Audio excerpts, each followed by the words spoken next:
just want to share, the basics of biofuel. What is the basic? Because probably different people are from different background.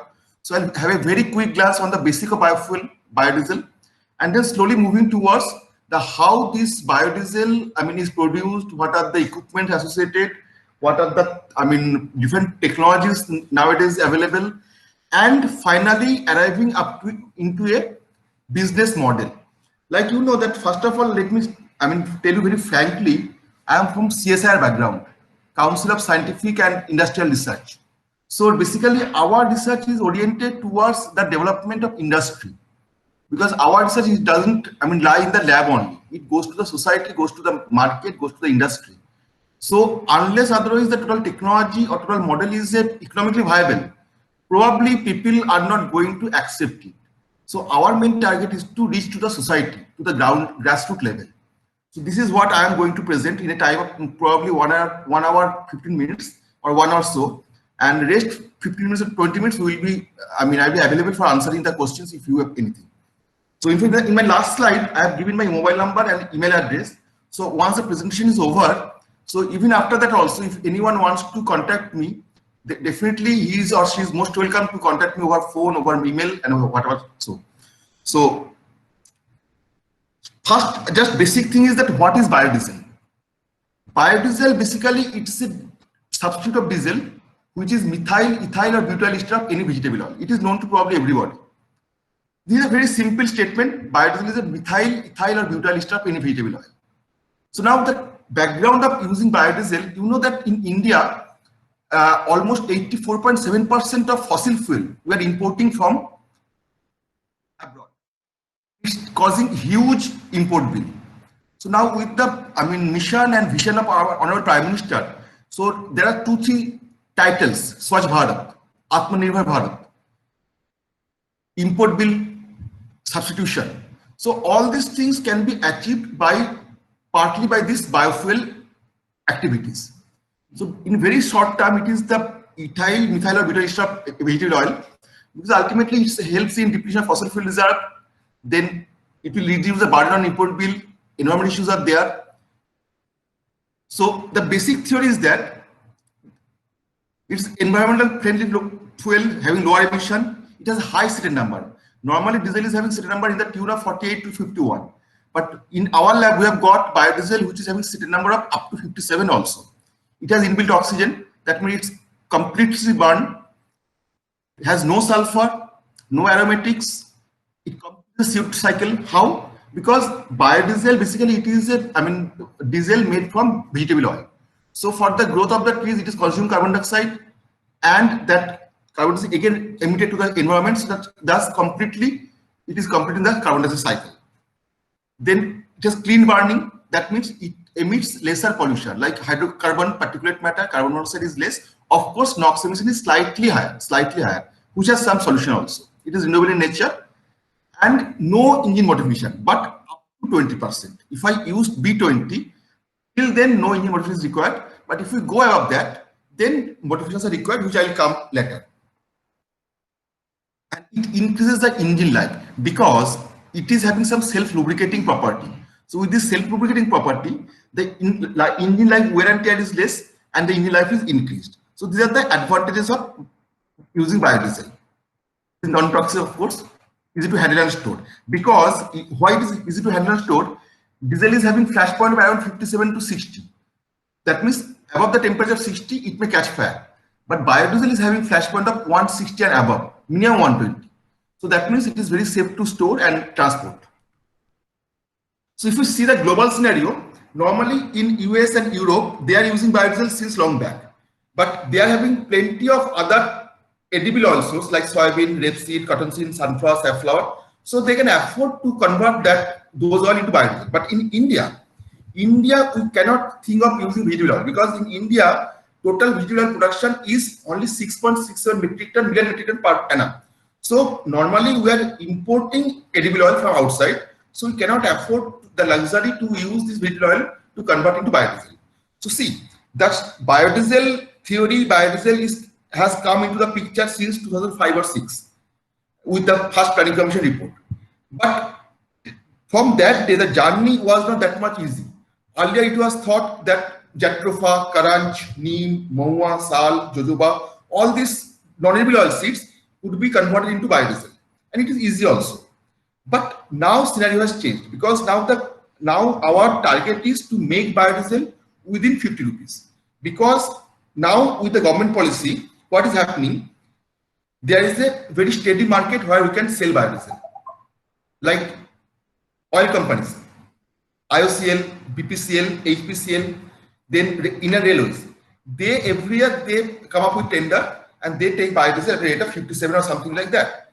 That means if a person is putting up an industry, if he can produce biodiesel within 50 rupees, then very clearly he can make a profit of 5 to 7 rupees per liter, and it becomes a sustainable business. But unfortunately, if I use this Jatropha, Karan, Neem, Mahua, all these non-edible oil seeds, the cost of biodiesel production goes above 80 rupees. Because the farmers or the growers or the middlemen who are into the business of selling this oil or seed, they came to know that it has some importance. In 2006, the cost of 1 kg of Jatropha was 4 rupees. Now it is 25 to 30 rupees.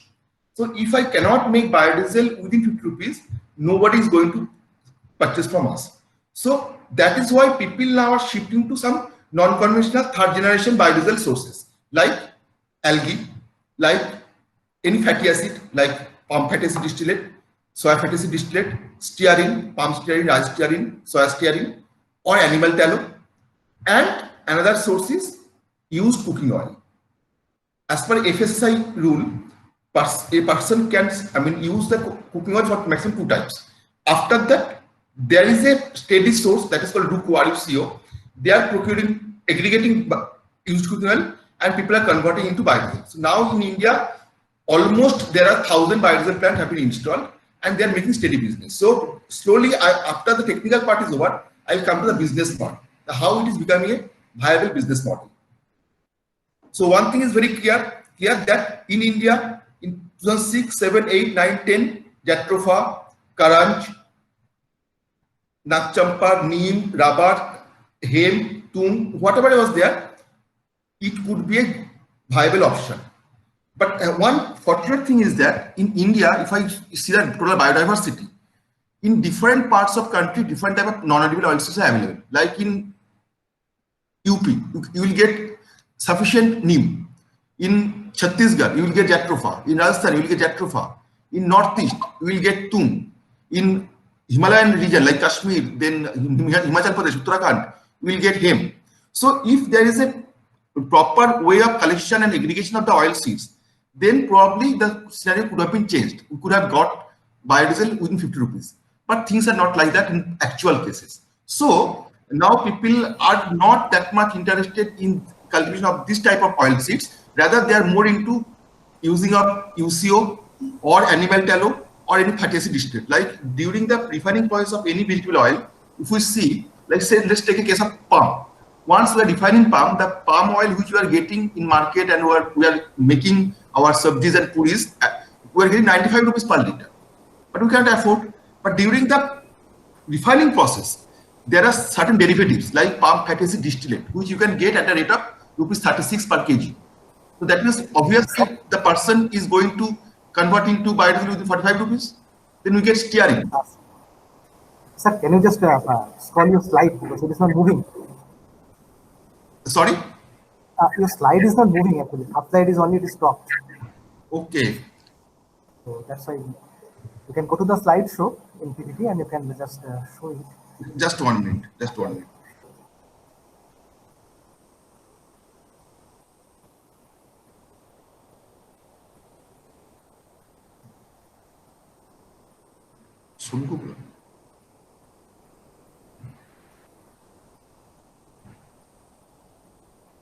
Now it is visible? No, it's not. Just go to the present now, sir, again. You closed it. The present slide is feedstock for biodiesel in India. Sir, it's not visible. Nothing is visible. Okay, let me see. Yeah, we have to start from again present now. Okay. 1 minute. Slide move नहीं हो रहा है देखो sir.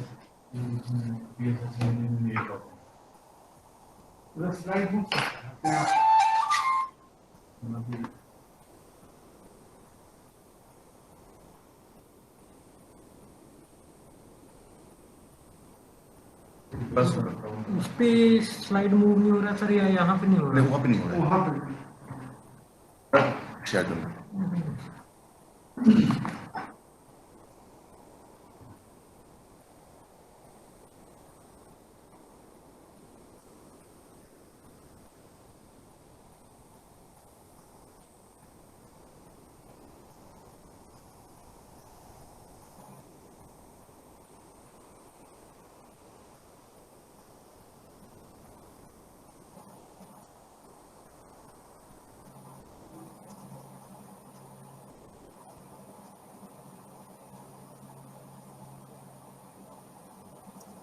So go to the present now.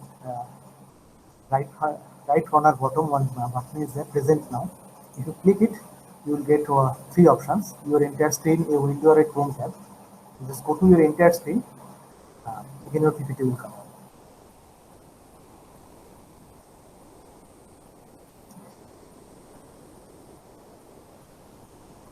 Yes, sir. Now it is visible.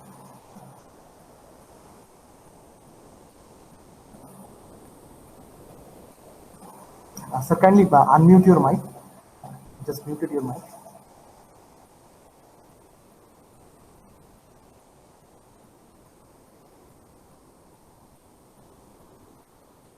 Yeah, now Yes. now it is visible. Sir, just go to the slide 1, 2 like that. Now it is okay. Sir. Let's see.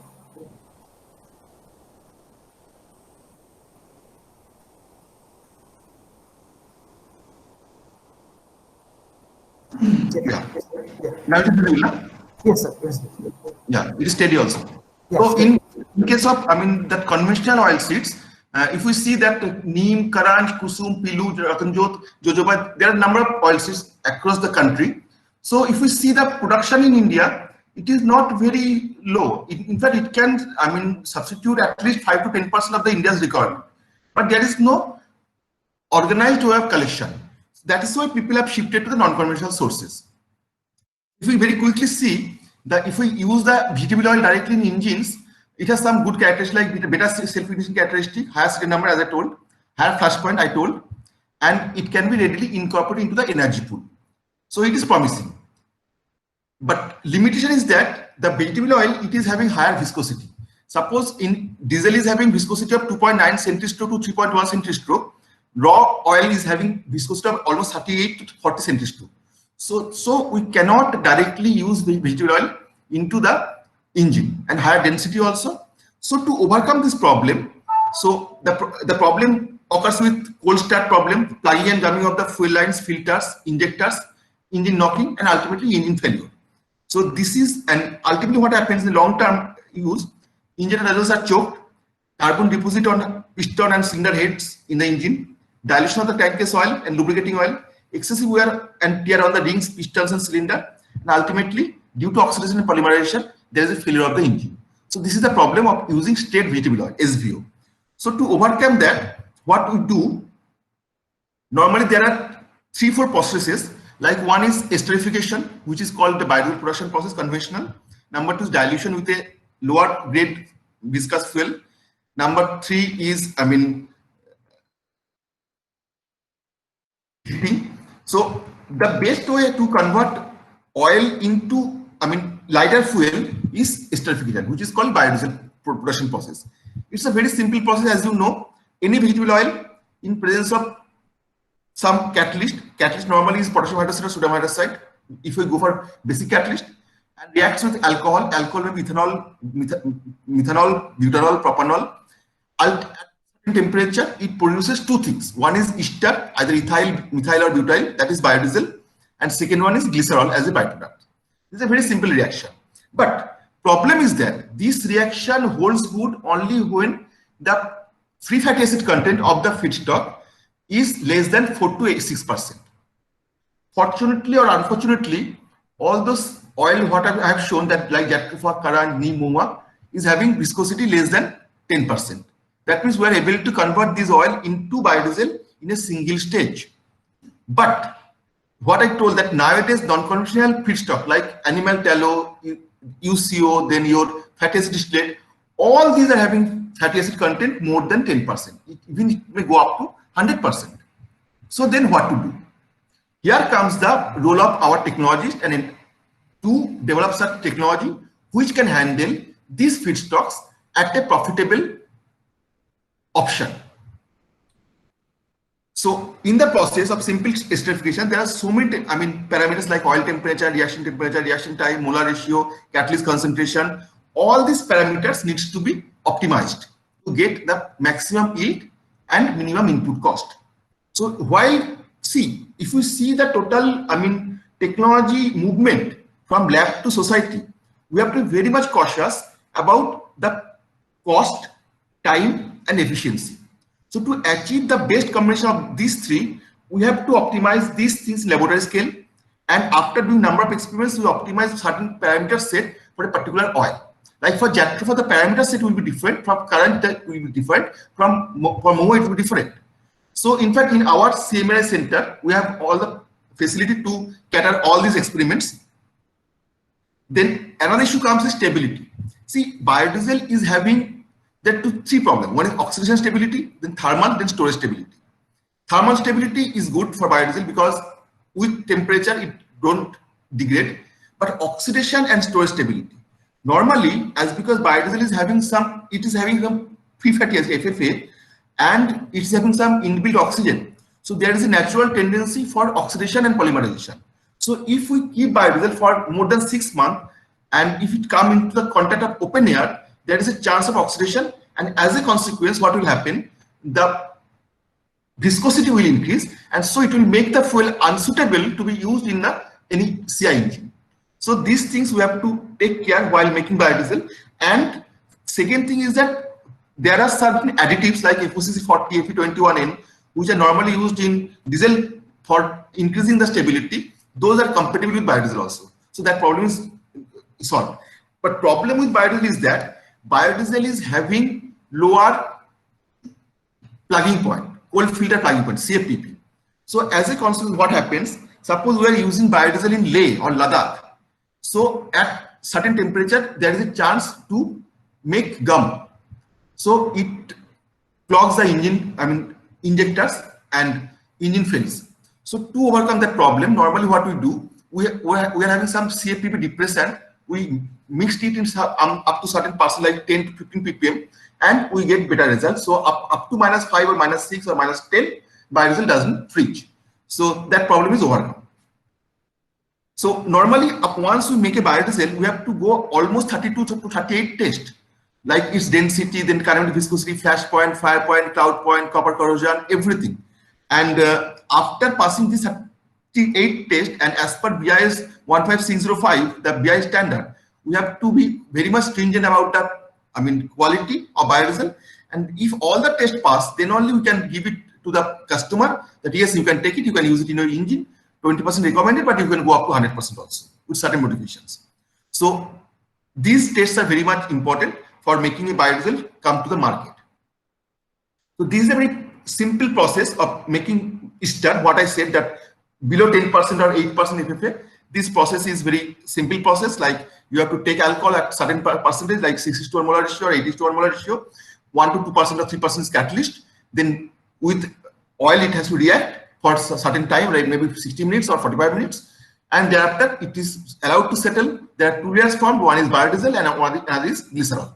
This is a very simple process. But what I told, if the FFA is more than 7 or 8%, then this process is normally adopted worldwide. This process takes almost 72 hours to make biodiesel. But if I think of it from a business point of view, can I afford to allow 72 hours for the making biodiesel? Who will bear the energy cost? Who will bear the manpower cost? So our innovation is with making the same process with a very simple model, so that biodiesel is formed in single process with any FFA content, any free fatty acid content.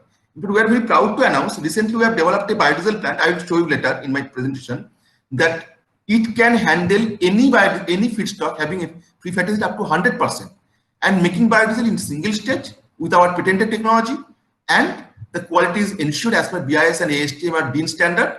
And the most important thing is that the cost of biodiesel production is less than 40 rupees, at the most 45 rupees. So suppose an entrepreneur is making biodiesel at 45 rupees or even so 50 rupees and he's selling it at 57 rupees and he has put a single only one TPD plant, 1 ton per day, the smallest one, 1000 liter per day, and he's making a profit of 7,000 rupees per day. That means he's making a profit of 2,10,000 rupees per month. That means he's making a profit of almost 25 lakh rupees in a year and his investment cost is recovered. So nothing like that. So people are coming to invest in, in a very hurry mode, and in fact we are, as a technology provider, we are getting order, we are getting inquiries to set up biodiesel plant across India every day. So the scenario is changing, of course, because every time what I said number of times that we have to think of the market, we have to think of the industry, not of the lab. So if I compare the properties of the, just for example, Jatropha biodiesel diesel, you see that 100% biodiesel, all the properties like density, viscosity, CV, carbon residue are equally comparable or in some cases better than diesel. So this is for property point of view. And if I see the engine performance, if I see the power development, suppose we have taken a 3.73 kilowatt engine, 5 hours per engine, we can see that with 100% biodiesel, the power development is same, that is 3.73 kilowatt. Fuel consumption is little higher because it is having this little low CV. CO emission is less, hydrocarbon is less, NOx emission is little higher, only 6%. To compromise this NOx emission, we can put one catalytic converter or Dinos catalyzer in the engine so that the NOx emission is also controlled. And one catalytic converter will cost only 6,000 rupees. So you can see this is laboratory scale production. This is raw Jatropha oil, the darkest one, then Jatropha ethyl ester and methyl ester by 2 biodiesels. And you can see that in the separating funnel, the lower part is the glycerol, the higher dark brown color, and the upper part is the lighter color is biodiesel. So first what we did, we have a plant of very small capacity, 25 liter per batch capacity. It is a very small plant, but it is only suitable to cater FFA up to 4%. Any farmer or any single person can afford it and he can make biodiesel and he can use in his own vehicles or he can use in farms or if he wishes he can sell it. The second version was semi-continuous type biodiesel plant. My slides are already visible now. My slides are visible. Visible, it's visible. Yes, Okay. it is visible. Visible, sir. So this is a plant. Yeah, this is a plant. This is a plant of 600 liter per day capacity. This plant, basically the idea was that only single operator can operate it. This plant was developed in 2007. The only single control panel is there. The total process, the pumps, motors, valves, everything is controlled from single control panel. And the beauty of the plant is that the maximum peak power is 3 kilowatt. And the plant can be upscaled, the plant can be downscaled depending upon the requirement of the customer. And this technology was transferred to 7 parties till now. And this type of plant has been installed in across India, even in abroad, in Iran, in Nepal, and in Togo, Africa, in Ivory Coast, it has been installed. So this technology is a patented technology of ours. But limited is this can handle by FFA up to 10%. The earlier one was 4%. This is 10%. That means Jatropha, Karan, Neem, Moa, all these things can be processed in this plant. So it was relevant up to 2015. But now market is changed. We have come up with PFAD, SFAD, pump steering, rice steering, animal tallow. So this plant cannot do that. So we have come up with another version. But this plant, what I said, that any FFA or less than 10%, 600 to 24 hours, and 3 kilowatt is a peak power consumption. So, and the scope is of course there for PLC integration and upscaling and downscaling. So these are some fuel properties of the biodiesel produced from this plant. You can see all these are comparable with diesel and BI standard also. So all properties are comparable. Now this is the final version. This is a fully automatic biodiesel plant of 1 ton per day capacity in 8 hours. That means this plant can produce almost 3 ton per material per day and it can handle any FFA, any free fatty acid up to 100%. It has having some advantages like it is a total PLC control. Suppose I am taking animal tallow, I'll run program number 8. This is just like a washing machine. Suppose we are using washing machine, we are doing heavy washing like sweaters and everything, or we are using light washing. So I have to only select a knob and the total process will start automatically. The same is in case of this plant also. Here what we have introduced that there is a reservoir and preheating chamber. Like suppose we are taking animal tallow, it comes in a solid form. So to handle those type of foodstuffs, there is a special design reservoir, then it is having what KOH metering mechanism, like it gives only that much quantity of catalyst which is required through a metering mechanism. It is having methanol recovery. Suppose in a biodiesel production process we add 20% methanol, but actual in stoichiometric ratio only 12% methanol is required. So rest 8% methanol is recovered and is used in the next batches. So that means that way we are saving some, input cost. Then total plant is operated by solenoid valves, control panels, motors, sensors. It is full of sensors, and this technology is going to be transferred to Messrs Hindustan Petroleum. And suppose one person is putting up such a plant of 1 ton 8 hours or 3 ton 24 hours capacity plant. His investment cost is around 35 lakh rupees apart from land, and he is making a profit of 24 lakh in a year. That means in a time of 1.5 years his investment is recovered, and after that he is making profit. So this is a technology which is like a hot cake right nowadays. So this is the latest version of biodiesel plant which we have developed. So, and second thing is that it is having a glycolysis system. Like if the fatty acid is higher there, suppose 95%. So we have a glycolysis system where it reacts with glycerin at 600 millimeter of Hg of vacuum at higher temperature, 230 degrees centigrade, and ultimately it is making biodiesel. So it is a patented technology. So the advantage is PLC and HMI based, least manual intervention, only one person can operate the plant, use of any kind of oil or fat, better quality biodiesel, less investment cost compared to existing international market, and automated system minimizes the cost of production while maximizing the production rate, precision, and quality. One more thing, suppose we are taking 1 kg of feedstock for making biodiesel, our target should be 100% conversion. Normally, till now, people are happy with 85% conversion. But now, no, we have to get 100% conversion, because if I get 15% more conversion, that means I am getting 50% more business, more profit. So now industry has come to that level where we have to think of 1% incremental benefit, either in terms of efficiency, or in terms of cost, or in terms of input cost. So that incremental benefit we have added into the plants, and now it is state-of-the-art technology. Second thing is that I told you number of times that the total system should be cost effective. But how? Suppose we are making biodiesel. I told you that we are getting glycerol as a byproduct, glycerol. But that glycerol is not 100% pure. That glycerol is almost 60% pure. So that can be used only in soap industry. So we have option. We can sell the glycerol to soap industries as 25 to 30 rupees per kg, and we can get some profit. So ultimately, biodiesel cost minus glycerol cost is the net cost of biodiesel production. But there is a huge demand in food industry and pharmaceuticals and cosmetics also to get 99% pure glycerol. So we have a technology of 100 liter per day glycerol purification plant. This is that you can see the view file where we can purify the glycerol up to 98.5% or above purity. So this is another technology we have done. So basically it is based on vacuum distillation, and it has integrated decoloration and polishing unit. That means you can see in a market, if you go in the winter to buy a glycerin bottle, you will see it is perfectly transparent. But the good glycerol which we are getting from the biodiesel production process, it is dark brown. So it has a decoloration unit and polishing unit which removes the color and make it suitable for food industry or pharmaceutical industry or cosmetic industry.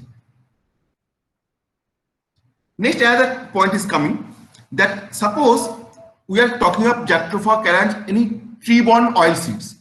So basically those are fruits. So we collect the fruits. After collection, if we see the fruit, there is an upper hard layer that is called hull or husk. Within the hull or husk, there are some seeds. The seeds is having kernel as well as on coating. So only oil is contained in the kernel only, not in the coatings, not in the hull. So our idea was that once we are using those seeds, first what we do, we crush the seeds in a decorticator. So we get the hull or husk out. Those hull or husk can be used in a gasifier to produce producer gas. That means from those waste, our idea is waste to oil. So from that hull or husk, we can make producer gas which can produce energy. And thereafter the seeds are crushed in an expeller. So after crushing, we are getting oil out, which is converted into biodiesel, and we are getting the oil cake. So if we use that oil cake in a conventional biogas plant, we have seen that the productivity is 2.5 times higher. So you can see this is a biogas plant installed in our campus. So what we are doing, we are using that oil cake into this plant in 30% ratio and 70% cow dung, and we are getting 2.5 times more biogas. Like from a 6 meter cube per day biogas plant, we are getting almost 14 meter cube biogas in summer time and 11 meter cube biogas in winter time. And fortunately, I am happy to share that in our office canteen, we are not using LPG for last 10 years. We are completely cooking on biogas for 25 people. So this plant is having certain design advantages. So that those are, highlighted in the slide. And I am requesting all not to take any copy. I have already shared this presentation with the organizer, Dr. Sasmal. And if anyone wants a presentation, he can contact me. I will be happy to share the presentation with him or her. It is having certain advantages. So ultimately, you can see the comparative data sheet that methane content in conventional biogas plant is only 55%. Whereas in this plant, we got methane content up to 74%. That means if I get 74% methane, only 25% is carbon dioxide. So I don't need to scrub. I am saving the cost of scrubbing. So what is happening? So I am using the gas as it is in any LPG burner, and I am getting cooking done. Heat requirement is less, retention time is less, so that means volume is less, cost is less, and CV is higher. Calorie value, I got up to almost 6,000 to 6,500 kilocalorie per kg, which is almost 70% of the normal LPG. So you can see, and the excess gas, what we do normally Saturday Sunday we are not using canteen. So excess gas we are running on genset. This is basically a CI engine. We just change some, remove the injector, put one spark plug, and we are running this engine on 100% biogas. And we are generating electricity, and we are running the street lights on that electricity generated by biogas by this engine. There is engine specification, and the excess biogas we are storing in a balloons, and these balloons can be transported. Suppose there in Saturday Sunday there is no canteen is operating, so we can get the excess biogas stored in the balloon, and in a day of need where we need more biogas for running the genset, we can use the biogas from the balloon only. We are running one slurry pump to pump out the slurry by the engine only. You can see how clear the blue flame. We are using this in our canteen, and we are lighting the street lights. You can see the street lights on 100% biogas.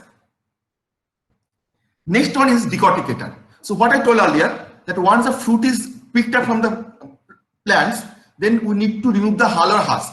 So we have designed a machine. This is called decorticator. So there is a blower, and there is a fixed rotating cylinder and fixed concave. The gap between is only 20 millimeter.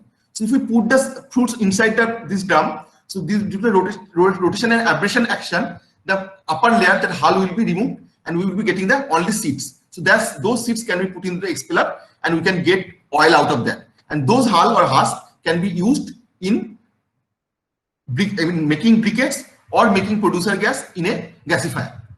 So this is another patented design we are having. Next is expeller.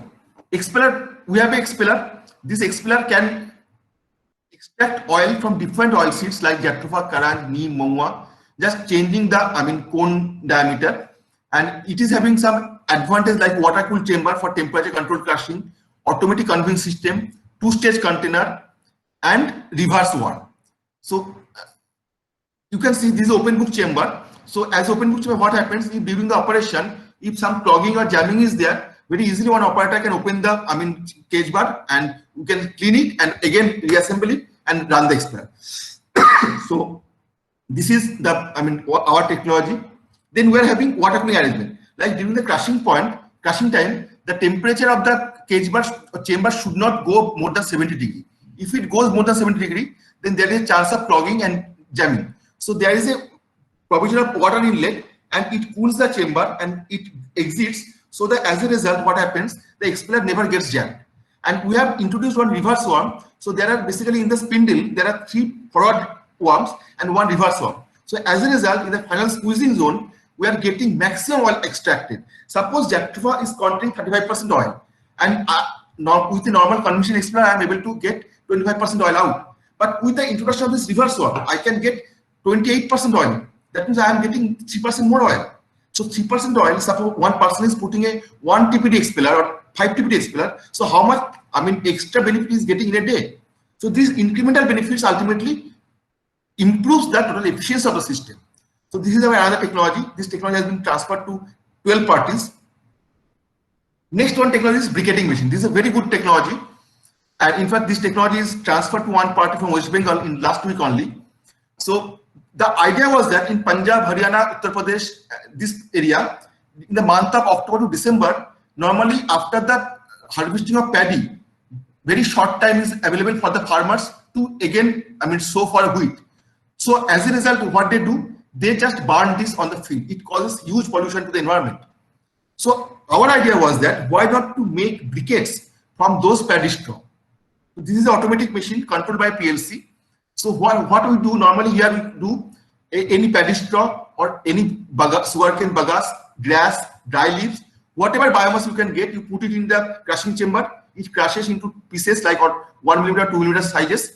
We add some binder. The binder may be molasses, binder may be starch, binder may be paper pulp, binder may be your press mud, binder may be animal fat. So after that, it goes to the feeding chamber and automatically briquettes are made and coming out from the thing. You can see the pictures of the briquettes. So these briquettes normally they are used in the furnaces or boilers in the industry, because normally what they do, they use normal coal or charcoal. So or sometimes steam fired boiler, sometimes diesel fired boiler, sometimes wood fired boiler, which is costing them. But if they use briquettes, then the costing comes down to 1/4. So it has its own market. And second thing, this machine, the cost of the machine is only 4.5 lakh rupees. But one person can make 5,000 briquettes from the plant in a day. So 5,000 briquettes means, you can see this is a PLC control, only power requirement 6 horsepower, and you can 5,000 briquettes, 0.5 ton briquettes per day. And briquette size that can be changed depending on requirement. And density is optimum, that is 400 to 500 kg per meter cube. It can vary. So you can see these are the binders. We are using dry leaves, paddy straw, sawdust, coconut husk, grass, or any other biomass. And as binder, we are using cow dung, animal fat, starch, molasses, bentonite, press mud. So see, ultimately that you can see different type of briquettes. So what I've seen, the per kg production cost of briquette is only 8 rupees. Sorry, 4 rupees. And one person can sell the briquette as 12 rupees. That means from per kg briquette, he is making a profit of 8 rupees. So 0.5 ton capacity means 500 kg, 4,000 rupees he is making a profit in a single day. That means within a year or so, his payback period is recovered. Another new area, non-conventional sources, is biodiesel from algae. So normally what happens, biodiesel from algae is not a new concept, it's a old concept, but in American countries, what they do, they grow algae in photobioreactor, PBR. But the investment cost in photobioreactor is very high. But of course, it controls the contamination. But our idea, you can see in the canals or in the rivers or ponds, even in sea also, there are naturally occurring algae like Spirogalla, chlorella, all these things. So if I give some good environment to grow them, then we can get algal growth doubled in every 9 days. And we can extract oil through solvent extraction and convert into biodiesel. The cost of production comes less than 20 rupees. So we have optimized the process parameters for making, growth of algae and making biodiesel from algal oil. You can see the view file that we are collecting algae from local canal and we are extracting oil and converting into biodiesel. This is also very good technology, third generation biodiesel. And the next challenge was that I said that biodiesel can be used up to 20% without engine modification. But what we did, we had a project with Mrs. International Tractor Limited, Sonalika, that we run the tractor on B100, 100% biodiesel. And we did the minimum changes in the engine. Like what we did, we changed the filter to 12 liter to centrifugal type. Then we used aluminum silicon bimetallic bearings, anti-corrosion coatings we provided. We changed the rubber material into vinyl materials, and injector and FIP we have redesigned. Like what we did, we increased the injector diameter from 180 micron to 220 micron, and few additives we have added. So as a result, we got the tractor run on B100 for more than 1,000 hours and without any problem. In fact, Sonalika is now exporting this tractor to Brazil, to Holland, and to Russia. B100, this is the first tractor in India developed by us, which is compatible to run on B100. The last technology, what I wanted to say that in our campus, what we do, we are absolutely following the Swachh Bharat, Atmanirbhar Bharat. So what we do, I told you that our canteen is running on biogas, our street lights are running on electricity generated from biogas. And now what we have done, we have in our campus colony, there are almost 35 households. We are completely switching over to renewable fuel. We have solar trees. We are generating 48 kilowatt solar power every day with 6 solar trees.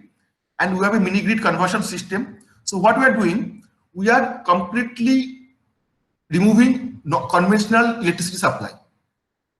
During the daylight hours, directly the solar power is fed into the grid and we are getting energy.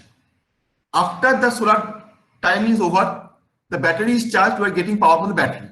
And once the battery is discharged, we are running a genset on B100, 100% biodiesel, and we are getting energy and we are running our households. And till now, perfectly, this is the first campus in India which is running absolutely on renewable energy sources. And another thing we are doing in the campus, our safai walas, our cleaners, they are collecting the garbages, they are collecting the dry leaves, grass. We are converting them into briquettes, and we are using the briquettes for generation of electricity and energy. So this is how our campus is now trying to shift to fully, renewable energy mode. But now the last point I am covering, this is biofuel value chain. So what I told, if you can recall my presentation from the beginning, that as a single, if I use non-conventional source like PFAD or SFAD or UCO or animal tallow, then the biodiesel business is cost effective.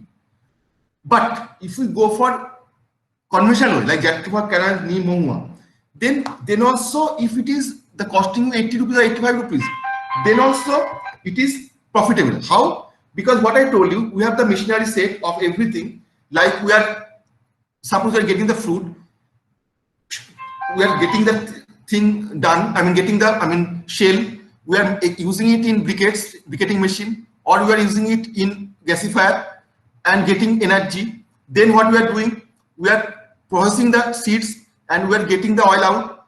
The cake we are using in biogas plant, getting energy. Then we are getting the oil, converting into biodiesel. Biodiesel is used in engine. The glycerol is there. Glycerol we are purifying and selling it higher price at market. Suppose what I told that glycerol, normally unpurified glycerol, it is sold at 30 rupees per kg. But if we purify it, it can be sold at 400 rupees per kg. So that is the benefit one customer can get. So that also we are using. And finally, what we are doing, and another thing is that in the biogas plant, after using Jactopha cake or any other cake, so we are getting the energy biogas and the spent slurry. The slurry is a very good organic manure. It is containing high quantity of nitrogen, phosphorus, and potassium. So those can be used in our farms, in our organic fields, and we are getting organic food. And so as a result, what I wanted to tell, that we have the technology branch of everything, starting from decorticator, DLR, expeller, biodiesel plant, biogas plant, then diesel purification unit, and finally used in a tractor or farm engines. So if I use the total thing in a single go, then the total thing becomes economically viable and a profitable business model. So what I told you earlier. So if I see the economics for a 1 TBD system, so if I see the starting with fruit collection, suppose few ladies are going and collecting the fruits from the jungles and where. So that fruit collection, then biogas processing cost, including expelling, then hull and husk processing, then biogas production cost, then organic manure processing cost. So if we see everything, then it is coming that input cost for 1 TBD system is something 16,175 rupees in a day. So all these calculations are there. You can get it the slides from me later also. If I see the output cost, 1 TPD biodiesel plant means it is producing 1000 kg biodiesel. That means it is producing 2500 kg of oil cake, because oil, it contains 35% oil. So rest is cake. That means it is getting 700 kg of hull and husk.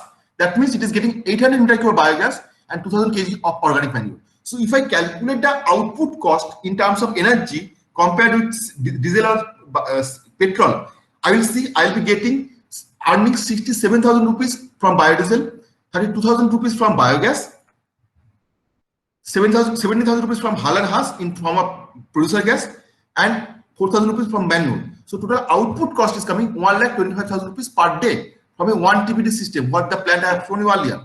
That means per day, if we investor is investing suppose 1 crore rupees with all these machineries to be installed in a single place, so he is making a profit of 1 lakh rupees almost per day. That means in a time of 100 days or 150 days, the total recovery period is taken off. So now my main question is that see, era is coming where we have no other option, only we have to go to renewable energy, because definitely our fossil fuel is going to deplete. Secondly, fossil fuel prices are increasing day by day. From today, 3 months back, the cost of diesel was 62 rupees. Now it is 75 rupees. So it will increase definitely. Irrespective of barrel price in international market, it will increase. So we have to have no other option, only to go with renewable energy sources. So what are the sources? These are biodiesel, biogas, briquettes, algal biodiesel, and glycerol purification, all these things. So with this, second thing is that with a single system of 1 TPD, it can generate in backyard and front yard calculation, 16 manpower can be generated. So this business will give you the opportunity of generation of employment also. So with this, I am concluding my presentation. So before I conclude, I would urge you all that ours in National Laboratory having full facility. We offer training programs also. We take consultancy projects. We offer this masters, MTech, BTech, PhD research in our laboratory. So all of you may consider sending students to my department. I'm pretty sure that they will be well trained and well qualified. So, and for any other, further collaboration or any other discussion, I would request you all to please contact me. I'm always available. Thank you. Thank you so much. Thank you, sir. Thanks for your nice presentation. Nicely elaborated. So now the presentation is open for the discussion. So if any participant have any questions regarding this biodiesel or any other biofuel, whatever sir already explained in all the instruments and other things, so they can easily ask.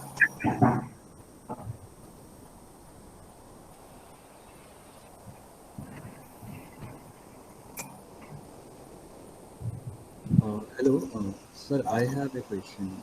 Yeah. First of all, sir, very informative presentation. Thank you so much, sir. It was very well, nicely explained. Sir, my focus was towards the LV that you are using these days to produce biofuels. Rather specifically, if I talk about biodiesel. Yeah. So, sir, there are two questions basically. First up, you grow LV in laboratory scale, or you do it on like you shown that for the open pond and open source? Now we have done it in open pond, open reservoir pond. We have converted few, water, collecting, chobachas into, pond. And what we did, normally we used some aeration system. With a pump, we have introduced some carbon dioxide into the system. We used some, like your manure for the algal feed. Then we maintained the pH. So with some physical parameters, we got the algal growth doubled in every 9 days.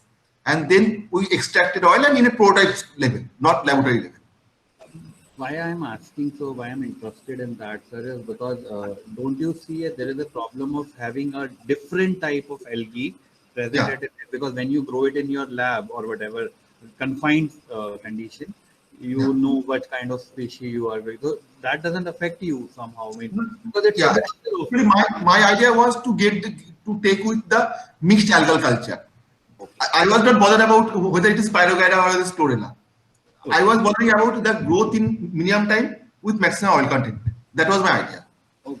And second, sir, the thing is like how much biomass produces what amount of oil? Means how much biomass is required if for getting a substantial amount of oil in your hand? Means, See, as far as algae is concerned, what I got, I took different species and different, random, sample collection. So average yield I have got around 15 to 18%. Sometimes it has got up to 35% also. But as because it is doubling in every 9 days, so if at all the yield is little less, but as a whole I am getting more oil output. So ultimately converting to biodiesel. okay, so basically the average comes to be around 15 to 18%. Yes. The last question, sorry, because I'm asking only on one topic. That's what I'm really interested in. Okay. So are you extracting oil by using solvent extraction? Solvent extraction, because algae cannot be extracted through mechanical expelling, because what will happen if we go with mechanical expelling, the total algal biomass will be sticking to the main shaft and it will rotate rather than not extracting the oil. So it is always recommended for algal oil extraction you should go for solvent extraction.